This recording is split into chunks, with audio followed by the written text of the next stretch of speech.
Сөңкөл тулаңдуу жайлоосу менен атагы чыгып, төрттүлүк малдын мекени катары таанымал.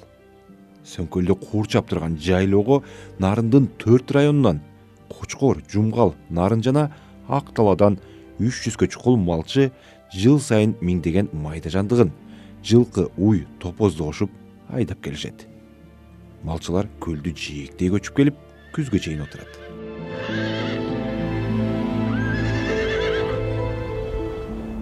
Изилдөөлөргө ылайык аймактын флористик курамына кирген чөптүн 150 түрү бар. Табыгый чөп чабынды жана жайыт жерлеринде өсүүчү 35ке жакын тоyut өсүмдүктөрү кездешет. Алар айыл чарба жандыктарынын бардык түрлөрү үчүн мыкты тоyut болуп саналат. Тоyut чөптөрүнүн арасында дан өсүмдүктөрүнө таандык түрлөр өзгөчө мааниге ээ. Алардын ичинен көк майсан, бежелге, кырк кулак жана башка түрлөрү чарба үчүн өтө маанилүү. Майлуулугу боюнча буурчак өсүмдүктөрү алдыңкы орунда турат.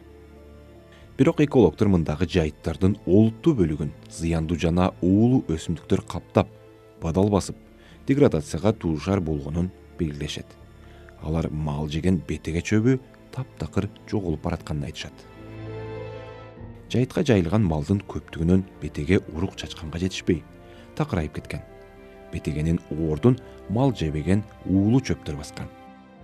Соңку жылдары марал кулак, ирис, сары мыя аттуу уулуу чөптөр көбөйгөн. Сөңкөлдүн айланасын байырлаган жаныбарлардын 8 түрү бар. Алар түлкү, карышкыр, суусар, тоотеке, суур, кадимки талаа чычканы, узун баштуу талаа чычканы жана кадимки сокур чычкан. Булардын ичинен аймакта туруктуу 6 түр жаныбар байырлайт. Тоотеке менен карышкыр кыш мезгилинде гана аймакта кездешет. Анткени эл жайлоону таштап кеткенде алар жер которуп келишет. Тоотеке Кыргызстанда сейрек жана жоголуу коркунучунда турган жаныбарлардын тизмесине киргизилген.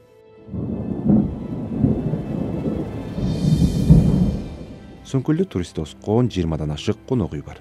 Ар биринде бери дегенде эле 10 боз үй тигилип турат. Алардын ар бири жайкысын эң аз дегенде 200-300 турист тосот. Айрымдарынын гана дааратканасы экологиялык норманы сактаганын эске албаганда, көпчүлүк конок үйлөрдөн чыккан акыр чикир 1 метрден бир аз терең казылган аңгекке сиңип жоңолот. Ал түздөн түз жайыттын экосистемасына таасирин тийгизери айтпаса да түшүнүктүү. Ушул тапта Сөңкөлдүн экосистемасын сактап калуу үчүн бир катар илимий изилдөөлөр жүрүүдө. Адистер Сөңкөлдүн экологиясына эмитен кам көрбөсө, жакынкы 50 жылда ал какыраган чөлгө айланып калышы мүмкүн деп коңгуроо кагышат. Малдын санынын иретсиз жана ыксыз көбөйүшү бир гана Сөңкөлдө эмес, жалпы Кыргызстандагы эң оорчундуу көйгөйгө айланды. Асман тиреген чокулары, шаңкайган тоо кыркасында деңиз деңгээлинен 3000 метр бийиктикте чалкып жаткан Сөңкөлдү кийинки урпактарга кандай абалда өткөрүп беребиз? Төрт тарабынан бийик акшуулар менен курчалып, бир кезде кол жеткис табиректей сакталган Сөңкөл азыр коргоого муктаж болуп турат.